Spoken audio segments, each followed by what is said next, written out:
Hello and welcome to the Grove Church Podcast. I'm Charlie Lofton, the lead pastor there, and we are so glad that you're joining us. Whether you are a member and you're just catching up on a sermon that you missed, or you're someone who's brand new, we are really glad that you are joining us.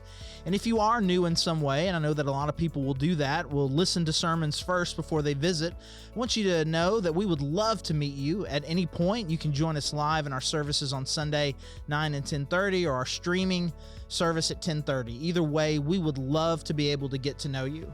And regardless of why you are here listening to this sermon today, thank you so much for joining us. All right. Well, hey, good morning. I'm Mark, executive pastor, and I want to welcome you also. We are in this series, second week, where we're talking about some of the just really core things of what it means to be a Christ follower, what it means to be His church. I love this passage that we're looking at from Matthew, where Jesus is asked the question, what is it? What's the core of it? What's the greatest commandment? And he gives the summation, the heart of it, the couple to rule them all.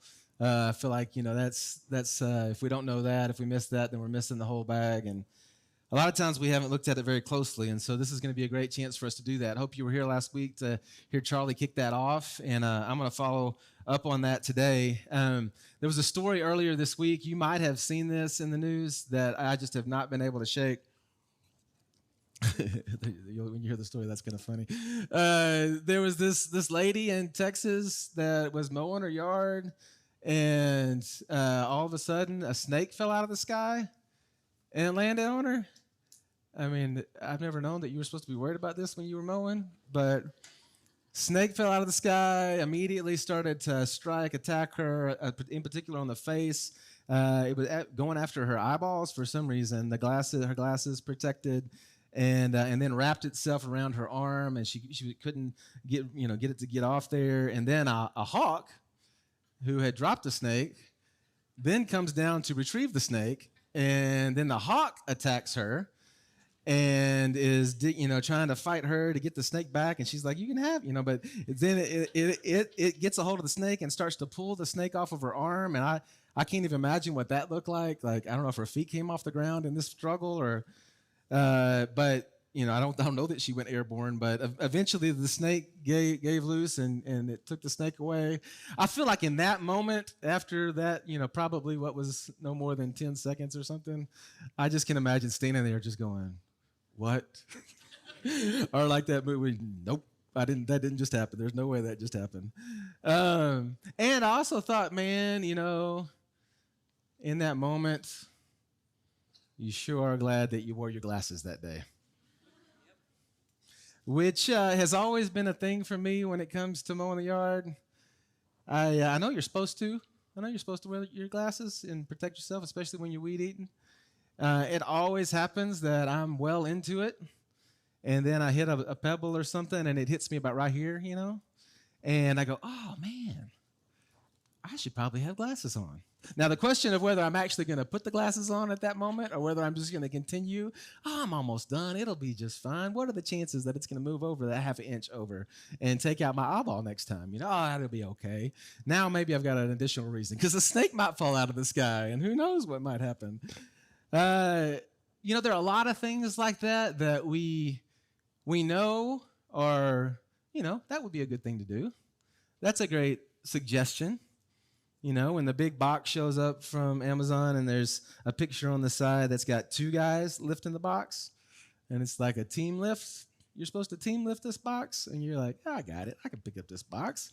Or like the time that I was with some friends in Colorado, and we were going to whitewater raft out there, and I didn't really take into account the difference in snow melt water and Arkansas River water, in the summer. And the guy, when we're checking out, it's like, "Hey, and this is how much a wetsuit is." And me and this guy looked at each other. He's actually a pastor at another church in town. We looked at each other, we're like, "Psh, wetsuit.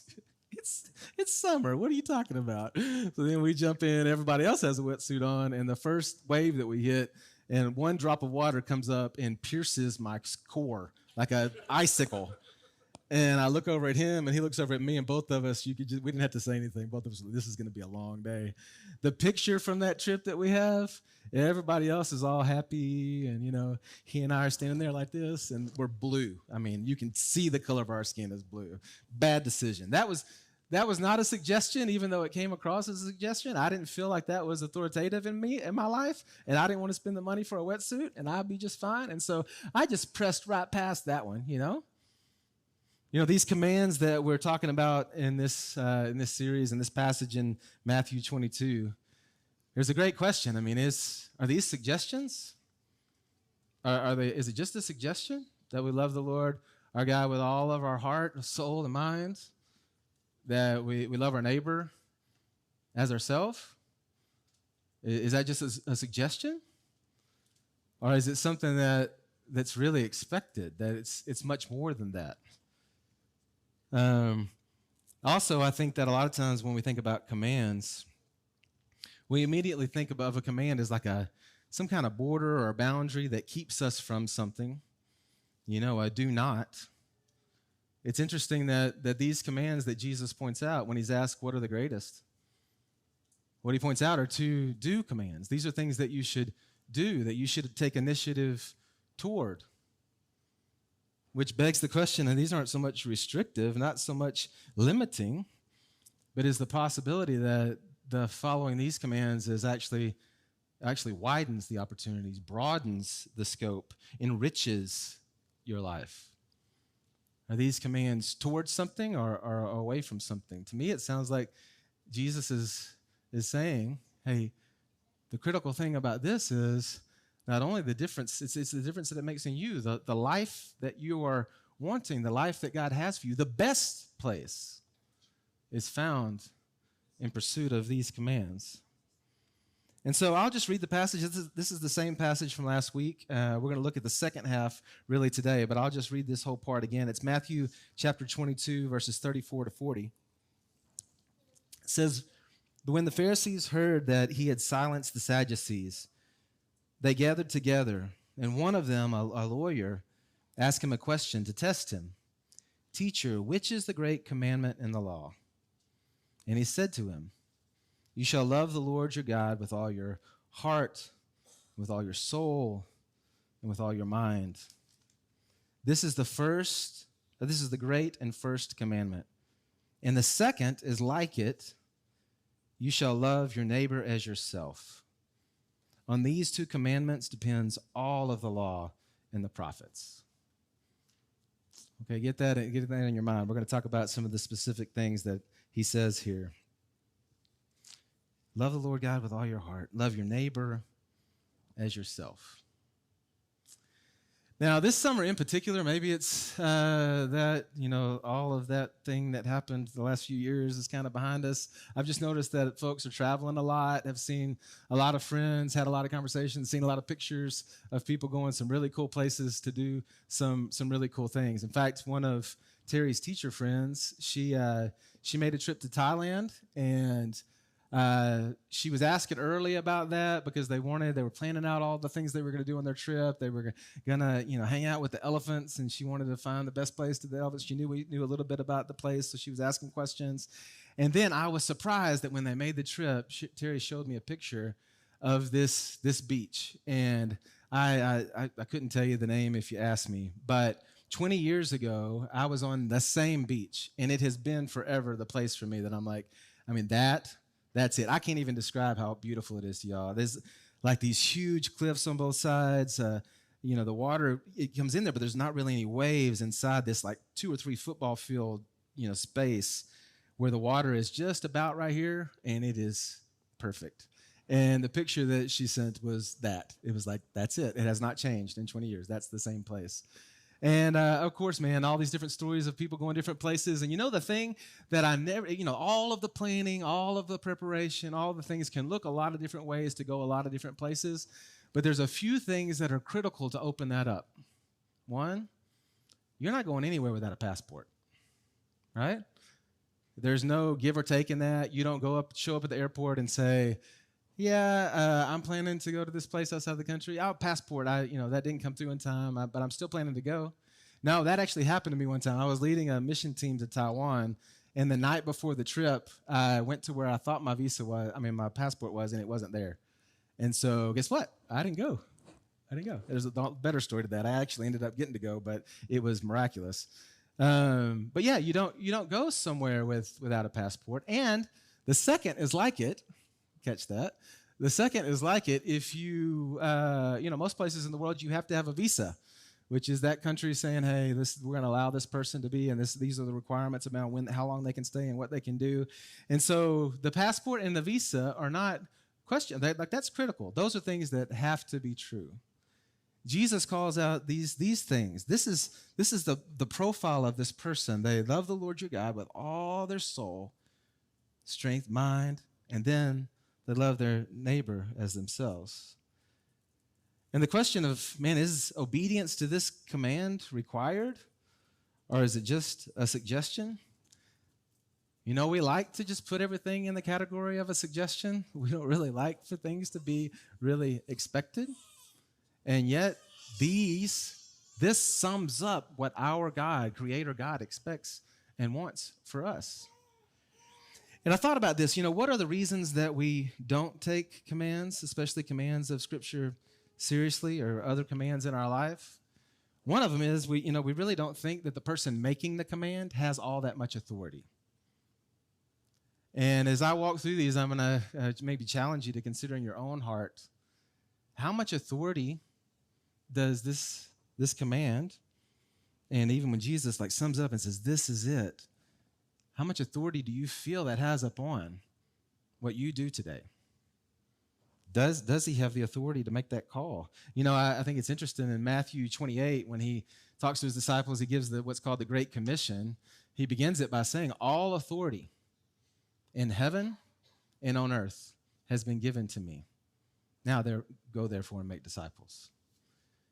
Jesus calls it out. Like he's the one that has the authority to make a command that is obligatory, it's expected to be followed by the people who follow him, the Creator God, the expectation that he has upon us. So he has the authority, so that question should be out. If you've got some question in your heart or whether he has that authority, that's something that you really need to go to him with and start to work on. Does he have the authority to make the call and call shots in my life? The second thing, I think a lot of times we don't trust the motives of the one making the call. Is God giving us this command? Does it have anything to do with our ultimate good? Can he be trusted? Is it actually to our harm?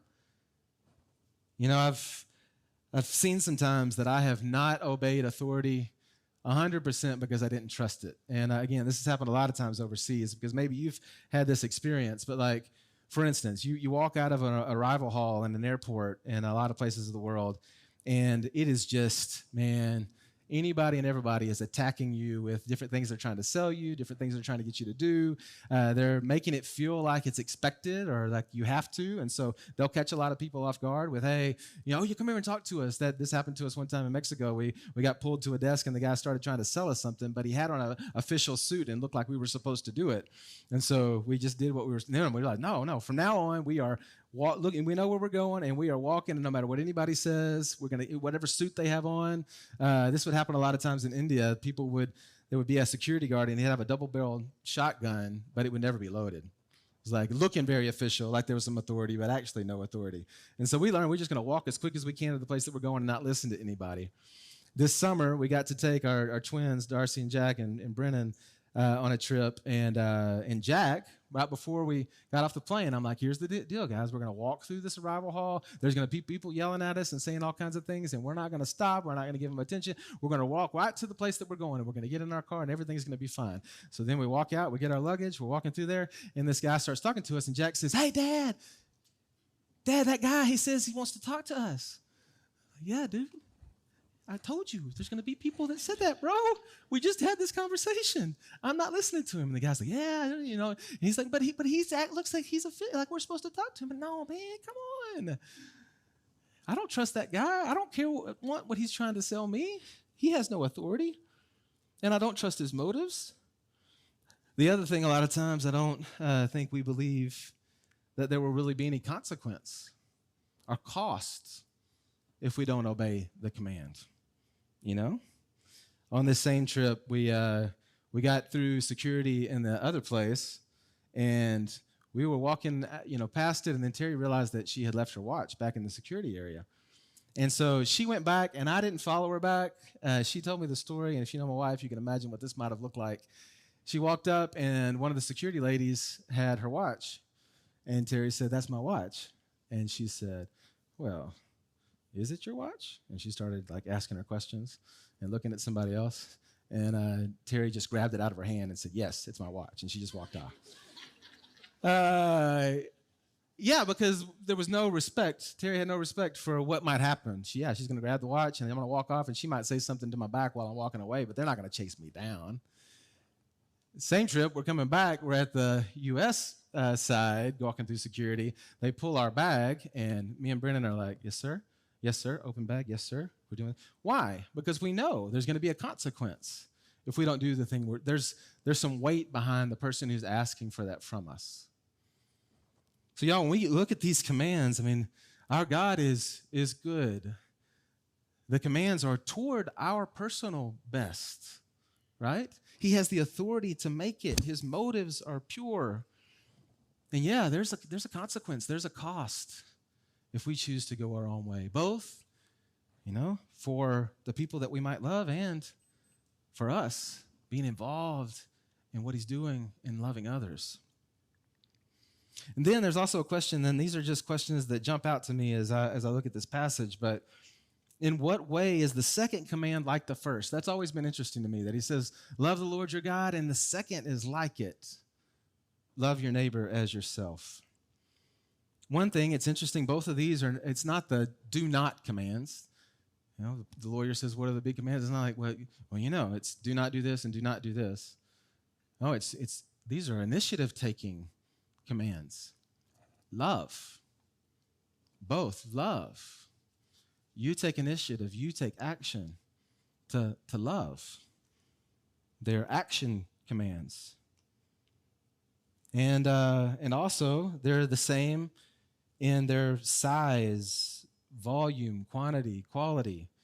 You notice he says, "Love the Lord your God with all that you are." All of you. All in. Number one priority, everything that you have. And the second is like it. Love your neighbor to the degree that you love yourself. And y'all, I know, I've had bouts myself with how much I love myself and, how I see myself in the mirror and what I think about myself. I know there's some self-image and care and love that we all struggle with. But let's be honest. I'm going to make sure that my needs are met. I'm going to take care of me. I'm going to do the things for me that make me comfortable, that meet my needs. I'm going to make me a high priority to me, even if it's not convenient or out of my way. I'm going to make sure that the number one has what he needs. So it's an all-in kind of love. Love your neighbor like you love yourself. That's a huge deal. It's not halfway. On this same trip, Brennan wanted to go surfing, and if there was the opportunity, and there was the opportunity at this place to do that, and so I booked that for him. But my thought was, I'll just go along with him, and I'll sit on the beach, and I'll watch him and cheer for him, and that'll be fine, and I'll just enjoy a relaxing day watching him surf. But then I realized, man, I've always wanted to surf, and I've never had the chance to try. And if I'm going to be there, I might as well. Maybe I didn't take into account my age or that all of the muscles required to do this sport I was not prepared for. And obviously, he got out there and just popped right up and made it look really easy. I did not make it look really easy. In fact, I saw in his eyes and the guide's eyes and the other lady that was with us some real concern about my survival chances in this activity. I also discovered that, unlike maybe you go skiing behind a ski boat and you try a few times, you get up, you ski, and then you get on the boat and you relax for a little bit, and then if a little bit you want to go back out, you do it like that. I had kind of pictured it like that. That's not the way surfing is. especially with waves like this. Like you dive past and get past those first breakers, and then you're out there. And you don't come in and go out. You stay out there. And when you're out there, you're in the ocean. And like the water's trying to take you somewhere. It's trying to do something with you, and it's big and it's powerful, and you're having to fight back against it. I never do that when you're surfing. Like you have to hold your neck up the whole time, and my neck was killing me. And then I got thrashed a few times. I mean, like thrashed, and it took a lot to get back out there. And then I'm like, well, I'll just kind of sit over there and let those young folks go, and I'll just kind of wait and cheer for them. But then this guy, man, y'all, he kept on going, Mr. Mark, come on, it's your turn. Mr. Mark, no, you're getting too far away. The water's taking you. You got to swim back this way. He would not let me do anything, because if I stopped, then I would end up at the other end of the ocean. And I guess he was responsible for my life. You know, another thing I think is just really weird is that we planned this whole deal, and it wasn't until about 4 a.m. in the morning that Brendan and I both woke up and went, there's probably some sharks in that water. Should we be worried about sharks? So I'm Googling what sharks are in that water 4 a.m. in the morning. But what I realized is that surfing is not something that you just do halfway. It is an all-in activity.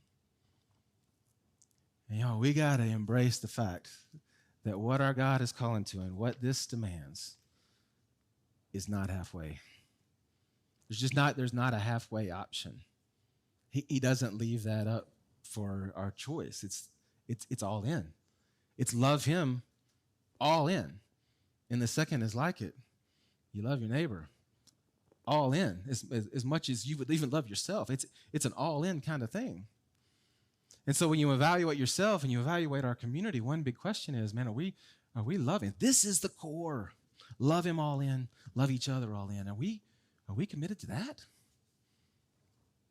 And then the next thing that it's so obvious, this question, that actually in the Luke 10 version of this story, our very similar encounter, the lawyer then asks, well, who is my neighbor? Right? Isn't that honestly, if you dial deep down in your heart, that's the question that you start to ask? Who is my neighbor? So I'm supposed to love my neighbor. Well, there are 8 billion people on the planet, and there's a lot of need, overwhelming amount of need around me, out there. Who am I responsible to in all of these people, in all these places? Is it neighbor, literally the person that lives next door to me? Or is it something bigger than that? Is it the person I go to church with? Is it the person that is another dad on the sports team that my kid plays on? Who is my neighbor? And you know the way Jesus answers this. He answers that question with a story and a question, which I just love the way Jesus rolls. The story, right? It's one you're familiar with, the Good Samaritan. So he talks about this guy. He's on a road trip. He gets attacked. It says that the robbers, strip him down, beat him, and leave him for dead on the side of the road. And then this priest and this Levite each pass by, and they pass by on the other side of the road. They don't take any. They see him, but they make their way to make sure that they don't encounter him. And there's all kinds of opinions about what that might have looked like. Most of that we can, we're always making assumptions, but for whatever reason, they didn't feel like loving on this guy was something that was their responsibility. And then it says the Samaritan walks by. Now, I could give you a lot of details on this, but in short, the guy that's hurt and a Samaritan are from two different groups that do not like each other at all. So this is an enemy of him. He sees him, and it says in Luke 10 that he has compassion for him. Something happens inside of him when he sees this guy. And so he finds his laptop, he hooks up to the web, and he makes a social media post about it. There's a guy on the side of the road, and he was really hurt, and it moved me with compassion, and you should be moved with compassion too. Y'all know that's not what he did, right? No, he does something reckless. He engages with him, and he goes, he starts to meet his needs. I mean, if he's been stripped, he's taking his own clothes, he's taken from his own provisions and provided for him. He goes to the lengths of taking him to an inn, paying, making sure that all of his needs are met, and then paying the innkeeper to take care of him while he left. And then he promises when he comes back, tells the innkeeper, this is the worst thing you could possibly do. Tell the innkeeper, hey, you pay for whatever's needed here, and I'll just pay you back whatever the cost. That's a great way to get, extortion right there. Man, like, hey, you've got my checkbook. Just go spend it on this guy. Man, reckless, lavish, exactly what you would do for yourself. If you were walking by you, left for dead on the side of the road, what would you do for you? You would do this, wouldn't you? I know I would.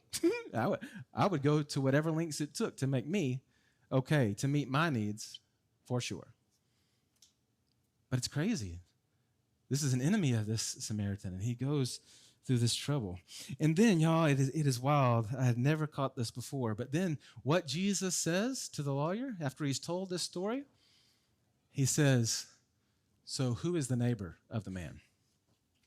Now remember, the question was, who's my neighbor that I'm supposed to love in this way? Jesus tells this story and then flips it and says, the neighbor is the Samaritan who showed love.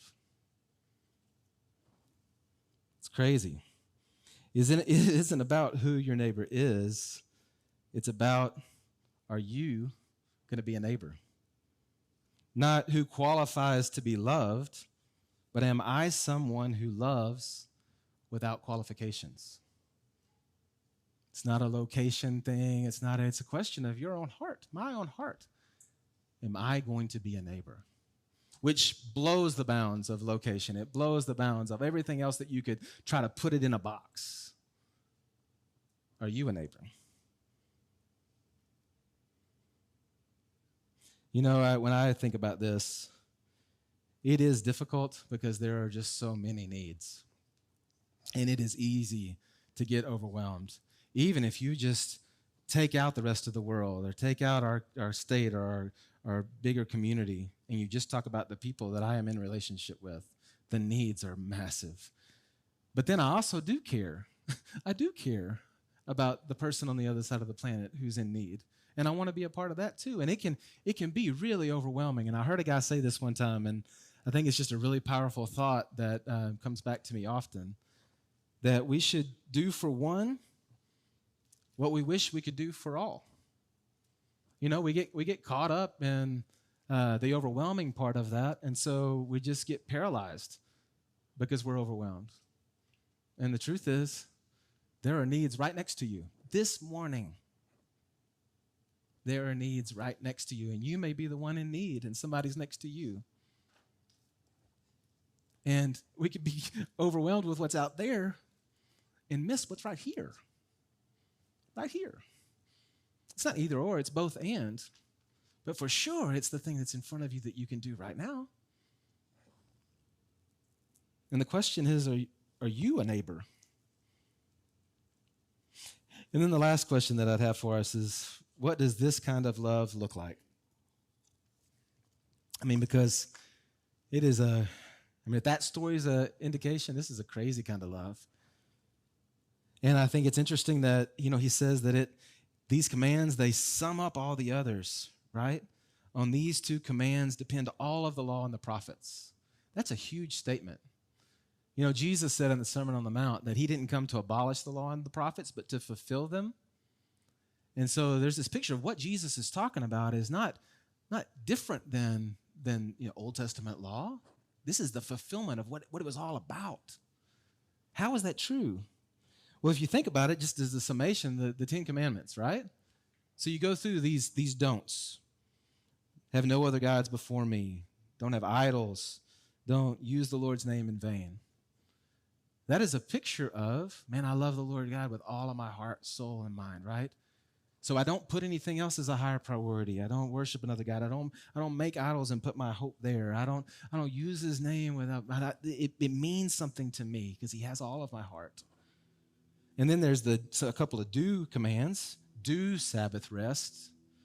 It's important for you to do that in your cycle that I need to stop. I need to recognize how small I am, how big God is, the freedom I have that he's given me over the things that I have to do on this planet under the sun.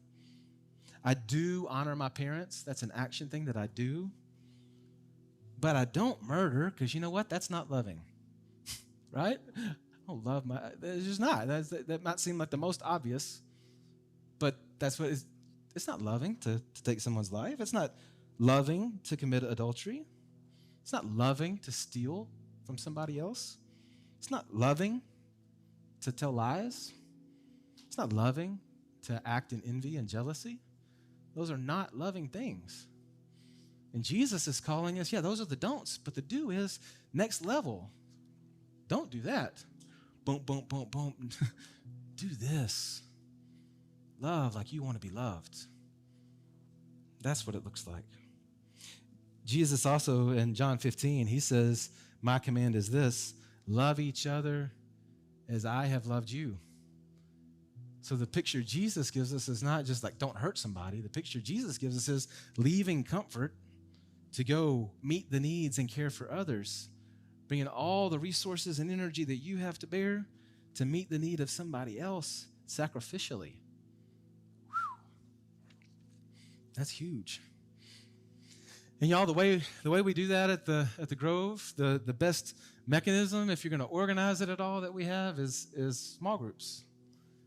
And there are folks out here this morning, man. You honestly, you need to be leading a small group. You need to be helping care and connect other people.